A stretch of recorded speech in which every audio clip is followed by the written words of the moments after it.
Assalamualaikum warahmatullahi wabarakatuh, Bapak. Waalaikumsalam warahmatullahi wabarakatuh. Ya, Bibi. Sebelumnya saya minta maaf, Pak, apabila saya mengganggu waktu Bapak. Ya.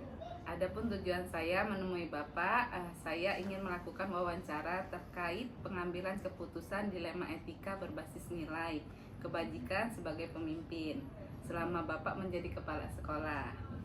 Tentunya Bapak pernah menghadapi permasalahan yang di dalamnya ada dilema saat ingin mengambil keputusan. Ya. Terkait hal tersebut, ada beberapa pertanyaan yang akan saya tanyakan kepada Bapak. Yang pertama yaitu, selama ini bagaimana Bapak dapat mengidentifikasi kasus-kasus yang merupakan dilema atau bujukan moral? Ya. Baik, terima kasih Bu Bibi. Jadi pertanyaan itu memang pertanyaan yang sangat penting kan. Bagaimana kita mengidentifikasi?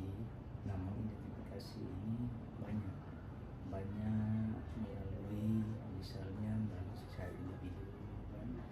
Kemudian melalui daripada rapat kita binaan di sekolah kan. Maka dari data-data itu kan, maka masuk pada saya dan kita bahas sama-sama. Itu yang masalah itu. Selanjutnya, bagaimana Bapak menjalankan pengambilan keputusan di sekolah Bapak, terutama untuk kasus-kasus di mana ada dua kepentingan yang sama-sama benar atau sama-sama mengandung nilai kebajikan? Ya, baik. Jadi dalam konteks kasus yang ada dua kepentingan sama-sama nilai kebajikan, itu saya menggunakan 3 teknik. Yang pertama adalah pembahasan secara teknik kan. Jadi saya mengacu kepada apakah itu menguntungkan, efisien, efektif teknik ini atau kayak mana yang lebih efisien dan lebih efektif. Yang kedua, saya mengambil keputusan dengan melibatkan semua, melibatkan daripada pendidik, tenaga kependidikan. Ini adalah teknik partisipatif. Nah, kemudian yang ketiga yang saya lakukan adalah pengambilan keputusan yang sifatnya adalah untuk kepentingan bersama. Gitu. Jadi untuk kepentingan bersama ini, maka saya memutuskan yang mana yang bagi saya ini sangat penting dan ini yang tidak penting atau yang Prioritas. Ya, itu yang saya lakukan. Lanjut ya Pak, Iya. langkah-langkah atau prosedur seperti apa yang biasa Bapak lakukan selama ini? Ya, kalau dalam pengambilan keputusan yang saya lakukan itu biasanya ada pertemuan kecil wakil kepala sekolah dengan wali kelas misalnya. Kemudian ada juga pertemuan kita dalam rapat pembinaan atau rapat khusus membahas permasalahan-permasalahan itu. Hal-hal apa saja yang selama ini Bapak anggap efektif dalam pengambilan keputusan pada kasus-kasus dilema etika? Iya, yang saya anggap efektif itu yaitu apabila kita mengambil keputusan ini adalah sama-sama. Kita menimbangkan mana yang kelemahan, yang mana kelebihan. Itu. Ya, hal-hal apa saja yang selama ini merupakan tantangan dalam pengambilan keputusan pada kasus-kasus yang dilema etika tadi, Pak? Iya, tantangannya itu ada pendidik yang misalnya tidak memahami atau memaksakan kehendak.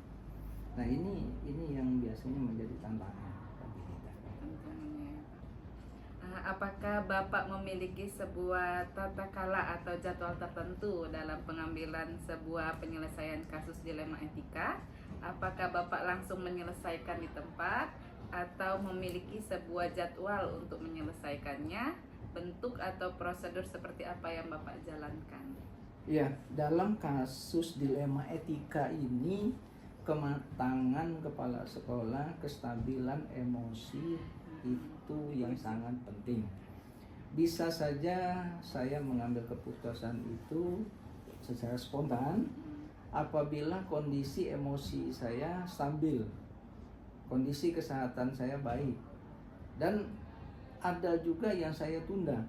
Misalnya kita ada pertemuan, kemudian kita sama-sama membahas itu, kemudian kita membuat keputusan.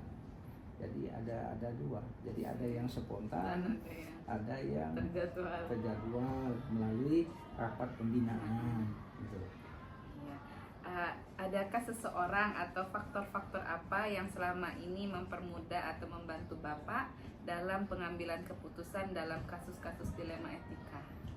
Ada, yaitu kesulitan daripada wakil kepala sekolah,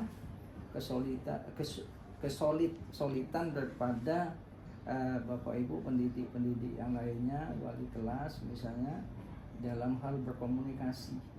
Nah, dalam hal berkomunikasi inilah yang bisa memecahkan permasalahan dilema. Kemudian kematangan emosional. Pertanyaan terakhir nih Pak, dari semua hal yang telah Bapak sampaikan tadi, pembelajaran apa yang dapat Bapak petik dari pengalaman Bapak dalam mengambil keputusan dilema etika? Ya, dalam mengambil keputusan dilema etika, kita mesti satu sehat. Yang kedua, emosi stabil.